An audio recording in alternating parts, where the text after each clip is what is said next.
And the pain probing is, of course, where you're trying to figure out what are the core problems? What are the problems this client's trying to solve?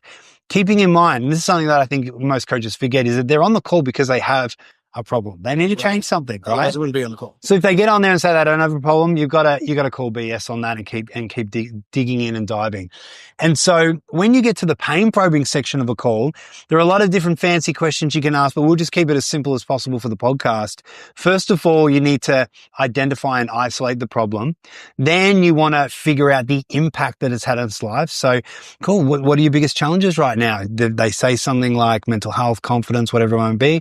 That must be really challenging. So how's that negatively impacted your life? And then they can further open up and peel the onion back, telling you more about how it's negatively impacted their life. And you want to be listening. And as you mentioned just before, taking notes. What are all the areas, all the pain points that they're experiencing and that it's affecting, so you can tailor the system to solving those problems? Then naturally you could ask a question like, so how does that make you feel? And then you want to get them to speak to the emotional challenge and strain that it's had on them.